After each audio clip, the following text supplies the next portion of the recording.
Today on the Rockbridge Report, the W&L community mourns the death of a law student killed in an automobile accident on Tuesday. And reporter Carolyn Holtzman has all the details on the reopening of the Natural Bridge. We'll show you something special happening on W&L's campus every weekend and how the students are getting involved. And with spring comes madness, March Madness. Sports reporter Eric Utomo will look at some of the time-consuming effects of basketball's most exciting month. All this and more here on the Rockbridge Report. Live from the campus of Washington and Lee University with news for Rockbridge County, this is the Rockbridge Report. Washington and Lee students turned tragedy into triumph last weekend at the Rock and Roll Marathon. Students traveled to the nation's capital to run and remember a beloved peer who passed away suddenly. Welcome to the Rockbridge Report. I'm Laura Lindsay Tatum. And I'm Jeb Purcell. Students from Washington and Lee University took a break from their relaxing Saturday last weekend to hit the pavement in honor of their friend Kelsey Durkin, who died tragically on December 3rd. Reporter Happy Carlock was at a part of the event and has more about the W&L community and what they did to commemorate Durkin. Kappa Kappa Gamma sorority members from Washington and Lee wanted a way to remember senior Kelsey Durkin, who died in a car crash 3 months ago. So they created a team for the race and called it A Promise for Kelsey. But then the team started to grow. We're all just talking this tragedy through and just trying to, put together into words our sorrow and just the distraught we were all in, and wanting to be in Lexington so badly to support all of our friends there. Soon the team included alumni, Durkin's classmates, even mothers of her sorority members. I made the trip from here in Lexington to run 13.1 miles with the team. What a better way to celebrate mothers and daughters being here than doing it in memory of Kelsey. And the event turned into a fundraiser. Organizers told me they set up t-shirt sales and an online donation website for the Kelsey Durkin Memorial Fund. They raised nearly $1,400 for the school's Shepherd Poverty Program. I'm just really glad that we all could come together and participate together and just remember her and remember how enthusiastic and supportive of a friend she was. And it was like she was here today with us. A Promise for Kelsey attracted 45 runners and 42 supporters at the race.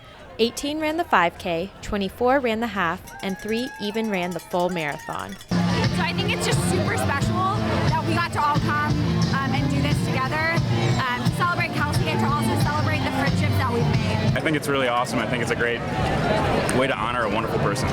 In the end, members of 4 sororities showed up to remember Durkin. It meant a lot to me to see the community come together to translate our grief into a celebration of our friend's life. For the Rockbridge Report, I'm Happy Carlock. Police in Lexington now say a scary 911 call that triggered a lockdown of Lilburn Downing Middle School Monday morning was a false alarm. A man claimed he shot several people and put them in the trunk of his car not far from the school, but there were no shootings and police made no arrests. Police Captain Bucky Miller says the unnamed Stanton man was taken to a psychiatric facility. School Superintendent Dan Lyons says the lockdown lasted for about 5 minutes. A letter was sent home to parents. New developments overnight in the search for missing Malaysian Airlines Flight 370. Australia's Prime Minister says authorities have spotted 2 objects in the Indian Ocean. CNN's Melissa Rainey has details. Australian Prime Minister Tony Abbott says they're looking into objects found floating off of the coast of Australia. The Australian Maritime Safety Authority has received information based on satellite imagery of objects possibly related to the search. Following specialist analysis of this satellite imagery, 2 possible objects related to the search have been identified. Australian officials believe one of the objects is close to 79 feet in size. It is probably the best lead we have right now, but we need to get there, find them, see them, assess them, to know whether it's really meaningful or not. While the lead is promising in the 13-day search, authorities are cautious. The Malaysian military says it will take time to verify. More than 60 ships and 50 aircraft have been on the hunt for the missing plane, covering a search area of nearly 3 million square miles. I'm Melissa Rainey reporting. Lexington City Council is giving itself another $1 million of elbow room in its effort to rebuild Waddell Elementary School. Council members decided Monday to advertise a new borrowing limit of up to $13 million. The adjustment comes 1 week after the school board received bids for the project that were more than $2 million higher than its architect's estimate. Meanwhile, the architect is working with the low bidder to cut costs, and council members say they will take other measures to control property tax increases. Council will hold a public hearing on the new loan amount on April 3rd. What local residents once knew as the Rockbridge Area Free Clinic is expanding its services and getting a facelift thanks to a federal grant. The Rockbridge Area Health Center is adding 4 new medical exam rooms in hopes of doubling the number of patients it can offer low-cost care to. Local healthcare workers say there are 7,000 uninsured people in the Rockbridge and Allegheny County areas. Other new services at the health center will include medical and dental labs. Washington and Lee University students and faculty are mourning the death of third-year law student Laura Gass. Gass died Tuesday morning when her car struck the back of a tractor trailer on Interstate 81 north of Rafine.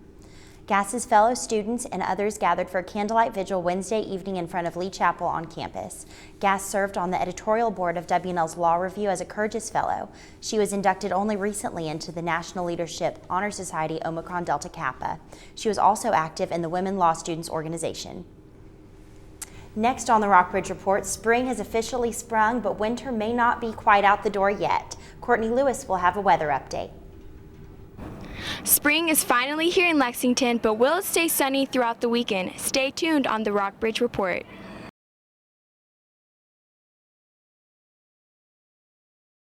And later, we have the latest on the trial of Virginia's former governor and where a lucky lotto ticket was found. Stay with us. NFC, AFC, offensive linemen, defensive tackles, quarterbacks, and cornerbacks are all living united to ensure the academic success of millions of kids in our communities all the way to graduation day. But that won't happen without you. So take the pledge at unitedway.org. Make a difference in the life of a child. Suit up like your favorite NFL players and become a volunteer reader, tutor, or mentor with United Way. Did you know kids who play outdoors have healthier lungs? Totally. Did you know that boys that play with dolls make better husbands? My son has lots of dolls. But did you know terry cloth diapers breathe better? I did. It's totally true. Oh, yeah. Did you guys know statistically friendly kids have more friends? Yeah. That's obvious. Did you know most people think they're using the right car seat for their kid, but they're not? Parents who really know it all know for sure that their child is in the right seat. Visit safercar.gov/the-right-seat to make sure your child is protected.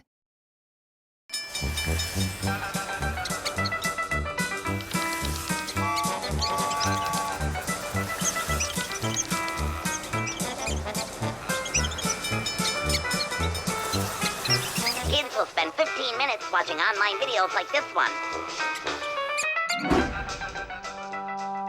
Brushing for 2 minutes now can save your child from severe tooth pain later. 2 minutes twice a day. They have the time. Ever wonder what makes us, the Smurfs, so happy? The forest, of course. This is where we, along with the beautiful forest creatures, make our home with beautiful plant life, clean water, and endless adventures.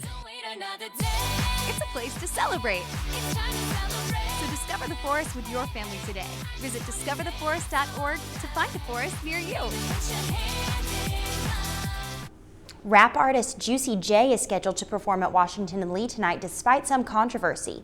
Juicy J's racy lyrics have been the subject of debate on the WNL campus since immediately after his performance was announced.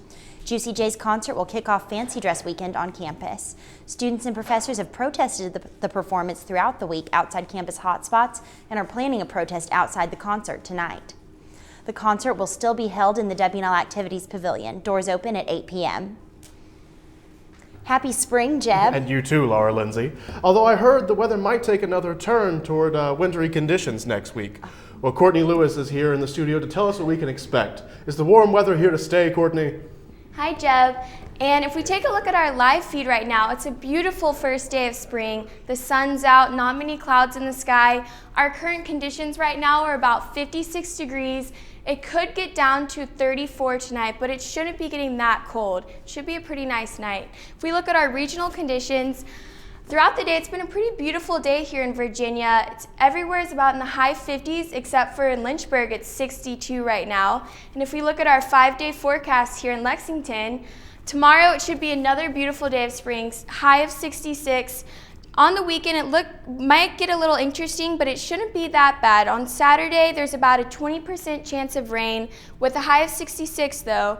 And on Sunday, there's about a 40% chance of snow and rain with a high of 49. Monday, again, it'll be sunny with a high of 45. And on Tuesday, there is another 40% chance of snow with a high of 42, but hopefully it won't stay around for long. Thank you so much. I'm Courtney Lewis. Back to you. Thanks, Courtney. All good things must come to an end, I guess. Surviving on the federal minimum wage is tough for anybody, but just like Congress, local people are sharply divided on a proposal to raise it from $7.25 an hour to $10.10 an hour. Many jobs here pay at or near the minimum wage, and the people in them say they can't make ends meet. But small businesses are also common in the Rockbridge area, and their owners say they might have to lay off workers if they have to pay higher wages. The nonpartisan Congressional Budget Office estimates that more than 16 million workers nationwide would see higher incomes if the minimum wage were increased. And other estimates project a ripple effect on nearly 35 million workers. For an analysis of the impact of the higher wage might have in our area, check out rockbridgereport.washingtonandlee.net. Even though there was only one lucky Mega Millions lottery winner from La Plata, Maryland, the whole town is rejoicing. Still, that ticket holder is a mystery. CNN's Brianne Carter has more. Luck be a lady in La Plata, Maryland. Ladies Liquors along Crane Highway sold the ticket that matched all 6 numbers from Tuesday night's drawing. The winner's identity is still a big question mark, but this lady thinks she might know who hit the $414 million jackpot. I'm glad someone in Charles County family had a chance to get a piece of it. Feeling lucky herself, she bought a lotto ticket at the same store today. And I may buy one tomorrow. If the winner chooses the cash option, he or she will walk away with about $76 million after taxes. Jay Jahala, who owns the store, is also a big winner, getting $100,000 for selling the ticket. I'm not worried about my card. I'm worried about the people who are going to make money. So like their dreams and wishes going to come true. Maybe they can help a lot of people out. 5 Virginia colleges will use small grants from the Virginia Department of Alcohol Beverage Control to boost their alcohol education programs. But local universities aren't among them. The ABC says the mini grants are part of its college tour program. These are one-day events promoting healthy choices focusing on reducing underage drinking. Washington and Lee University Health Director Jan Kaufman says WNL did not apply for the grant because the university is satisfied with its current alcohol education efforts. Coming up next, we'll take a look at how the national obesity crisis is playing out and what local residents are doing to combat the epidemic. And later, we'll have a different perspective on March Madness. Stay tuned.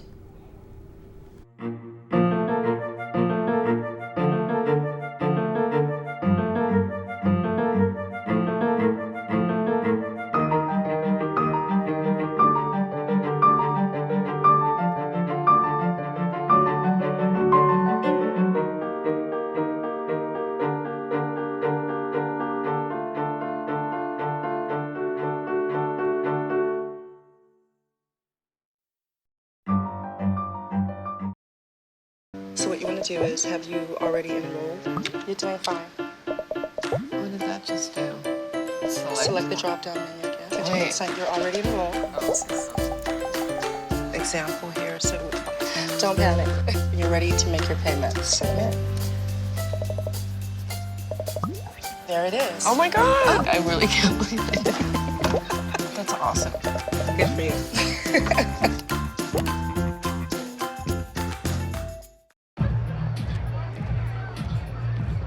If you drive buzzed, it could cost you around $10,000.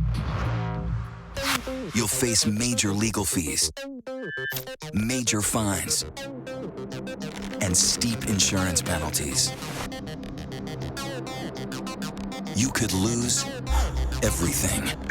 Nothing kills a buzz like getting pulled over for buzz driving. Because buzz driving is drunk driving. Don't look at me. Your hair's a bit frizzy today. Oh, you should pick that up. Oh, you're such a dork. Loser. Here, let me help you with that. Oops. Every day, kids witness bullying. Oh, look. Your crush is looking at you. Or you. They want to help, but don't know how. See, no one here's gonna help you, because no one Teach your likes kids how to be more than a bystander. Visit stopbullying.gov. The Natural Bridge Hotel has reopened after changing owners. Reporter Caroline Holtzman has the story. The reopening came just in time for an early St. Patrick's Day celebration. We kind of do a 14 beer tasting. We do an Irish themed buffet. We have music. We had a shamrock search on the trail today. So a lot of different things for kids, things for adults. The Natural Bridge and Hotel had been closed since January while Tom Clark of Roanoke completed his purchase of the 1,600-acre property. The attraction itself reopened February 22nd. Clark has already made one change. So one of our projects is opening up a trail system here. And we sort of christened that today by opening up one new trail on the property. It's called the Monacan Trail. It's about a 3-mile loop that begins back behind the hotel. The hotel attracted 140 guests for the weekend. Nancy McNeil of Charlotte, North Carolina, came with her family and in-laws. Certainly there's a lot of people around. It's very obvious that they have new and exciting things going on. Clark plans to turn most of the attraction over to the state for a state park in a couple of years. Haynes is excited about the future. I think it's gonna be a lot different. I think I think the state park is gonna be a phenomenal asset to the property itself, and I think the hotel is gonna definitely improve. For the Rockbridge Report, I'm Carolyn Holtzman. In Rockbridge County, officials are acknowledging that a steep drop in school kids' obesity rates 3 years ago was the result of a counting error. In 2010, the county school board reported that about 40% of elementary school students were overweight or obese. By the next year, that had dropped to less than 15%. But Director of School Improvement Cindy Krantz learned recently that the school system had been calculating child obesity for 2011 with a measure used for adults. It's not clear whether the school's system real rate changed, but there are indications that it remains far above the national average. Former Virginia Governor Bob McDonnell and his wife were back in court.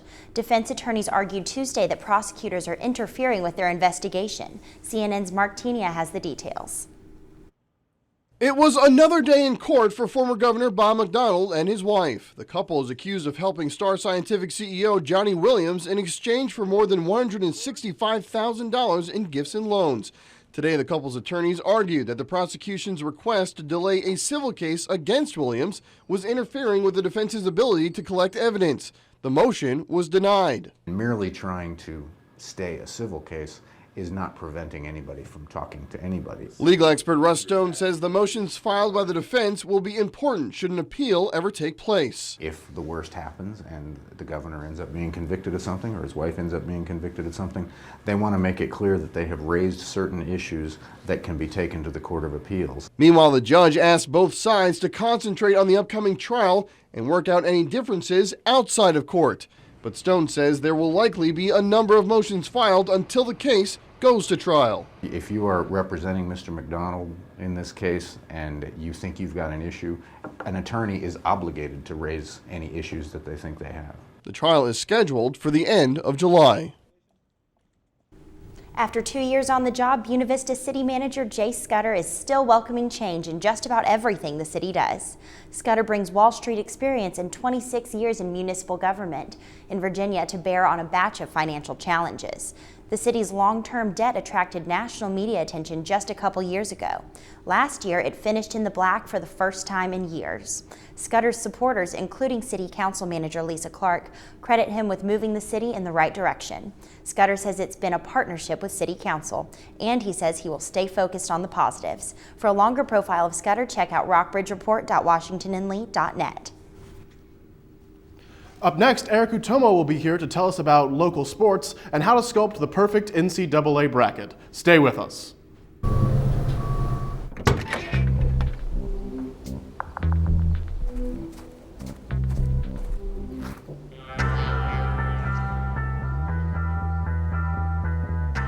When you throw away money on wasted electricity,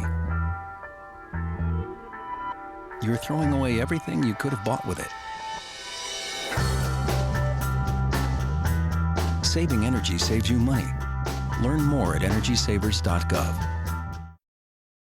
2 outs with a runner on first base.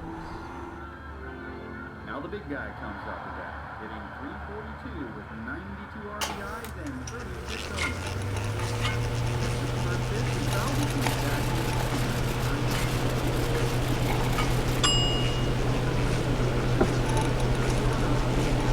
Chill raw and prepared foods promptly. 1 in 6 Americans will get sick from food poisoning this year. Keep your family safer. Check your steps at foodsafety.gov.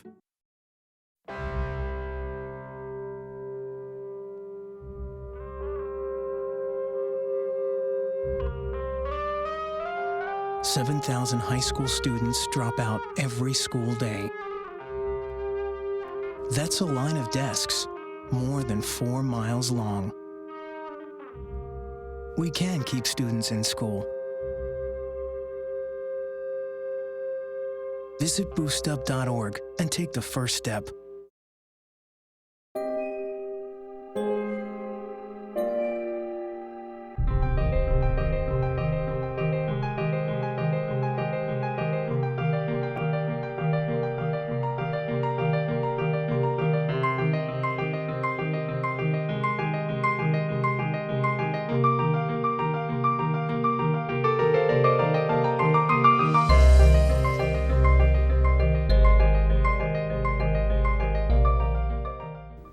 March Madness has officially begun. Eric Utomo is here to tell us what we can expect in both local and national sports. How are our teams looking, Eric?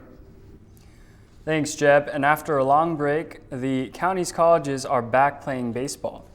First up, VMI hasn't seen the field in almost a week thanks to the confusing March weather. The Keydets are playing Presbyterian tomorrow afternoon at 4. VMI snapped themselves out of a 4-game losing streak over the weekend with a win at Radford. The Presbyterian Blue Hose have lost back-to-back games against Georgia and Wofford. VMI will host Presbyterian twice over the weekend.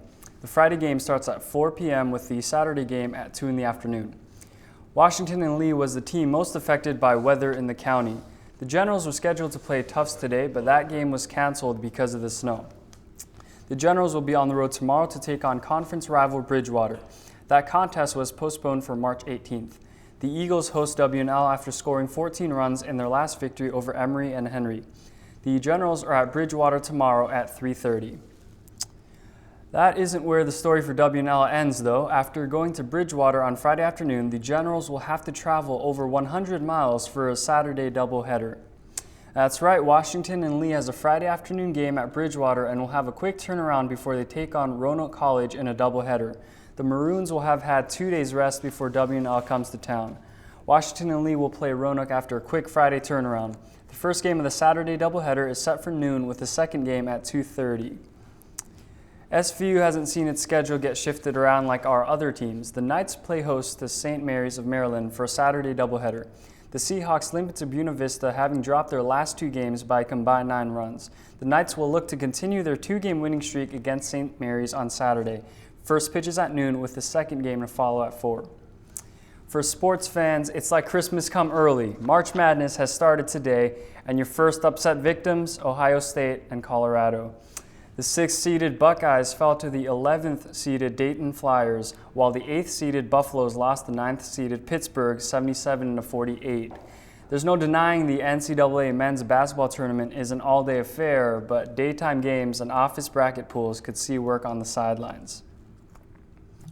As the annual NCAA men's basketball tournament tips off, so does the annual frenzy of basketball brackets, with competition on the court often extending to the office. Each year, employment firm Challenger, Gray & Christmas crunches the numbers on how much productivity is lost to workers watching daytime games, surfing the web, staying up late for nighttime games, and managing their pools. By their calculations, 50 million Americans will craft a bracket. Multiply that by an average hourly wage of $24.31, And there's a potential loss of $1.2 billion for every unproductive work hour. Still, most workplace experts encourage employers to embrace March Madness rather than clamp down on it. Experts say managers should embrace the tournament as an opportunity to boost employee morale. Besides, it's just a few days out of the year, and in the era of smartphones and streaming content, most sports fans will find a way to turn workday into game day anyway.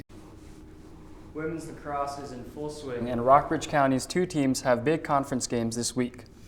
Washington and Lee's squad is ranked 14th in the country as in action against conference foe Catholic this weekend. Catholic is 3-2 on the year and unranked. The Generals have won their last two games by 16 combined points. WNL play hosts the Catholic this Saturday at 1. SVU is in action today with their women's lacrosse team set to play Sweetbriar. The Vixens are only 1-5 on the year. The Knights at 1-3 will look to grab a win tonight as they host Sweetbriar at 5.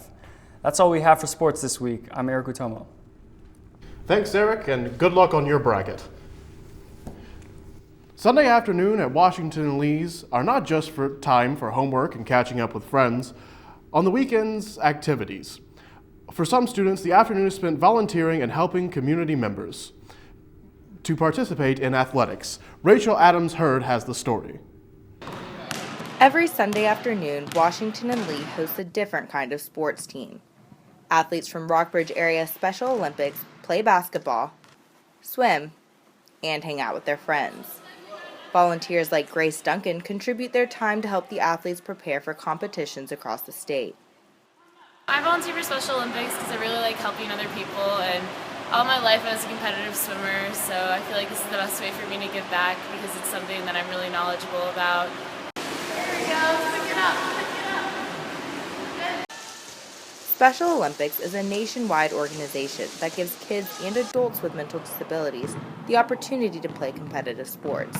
My name is Cindy, and my son's name is Micah. He has Down syndrome, autism, developmental apraxia, dyslexia, and a few more.